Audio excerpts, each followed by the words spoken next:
Hello दोस्तों, आज मैं बताने वाला हूँ करोड़पति बनने के तरीके। उससे पहले इस कहानी को समझना पड़ेगा। आज से हजारों साल पहले एक बहुत बड़ा वैद्य हुआ करता था। वह वैद्य जिस शहर में रहता था, उस शहर में एक दिन उस राजा का सबसे प्रिय बेटा बहुत बीमार हो गया। वह राजा स्वयं ही उस वैद्य के पास बेटे को बचाने का उपाय मांगने गया। राजा के उस बेटे को ऐसी बीमारी हो गई थी जो लाखों में से किसी एक को होती है, लेकिन उस वैद्य को बहुत ज्ञान था। उसने एक ऐसी दवा बनाकर राजा के बेटे को दी, जिससे राजा का बेटा सही हो गया। राजा इस चीज से बहुत प्रसन्न हो गया और बोला, मांगो जो मांगना चाहते हो। वैद्य ने बोला, मुझे कुछ ज्यादा नहीं चाहिए। ये जो आपके पास चेस का बोर्ड पड़ा है न, इसमें 64 खाने हैं। बस मैं इतना चाहता हूँ कि पहले खाने के अंदर एक चावल का दाना रखो, अगले खाने में उसका दुगना कर दो और हर खाने में उसका दुगना करते जाओ और 64वें खाने तक जितने चावल के दाने बने वो आप मुझे दे दो। राजा ने कहा, कोई बड़ी चीज मांग लेते, बस एक छोटी सी चीज पूरा करना है।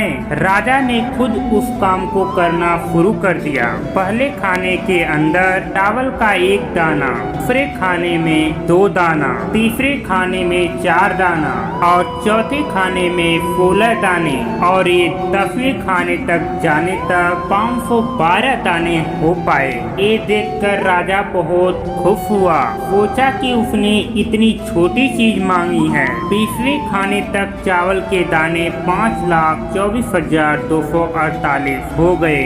यहाँ तक राजा को कोई फर्क नहीं पड़ा, लेकिन 32वें खाने तक चावल का दाना 214 करोड़ 74 लाख हो गए। यहाँ तक आते आते राजा अपनी शाही पोशाक से चड्ढी पे आ गए।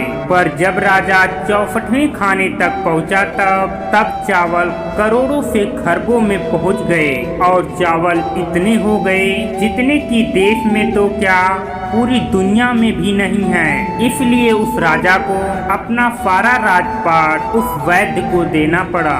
इस कहानी से आपने क्या सीखा? इस कहानी में आपको कंपाउंडिंग के पावर को समझने के लिए बताया गया है। अब कुछ लोगों को कंपाउंडिंग के बारे में पता नहीं होगा और जान ले। देखो, वैद्य ने केवल चावल के एक दाने से शुरू किया और हर दाने और हर बार दाने को दुगना करने के लिए कहा था। इसीलिए 64वें खाने तक चावल के दाने खरबों में बदल गए और यही जस्ट अप्लाई होती है पैसों के ऊपर। अगर आपने 1000 रुपये को दुगना करते हो तो आप देखोगे कि बस 14 बार में कितने रुपए हो जाएंगे। 1,64,00,000 के अंदर बदल दोगे तो आपने देखा किस तरह से पैसे को बदला जा सकता है। इसके नेक्स्ट पार्ट में इसके कामों को बताया जाएगा। जय हिंद, वंदे मातरम।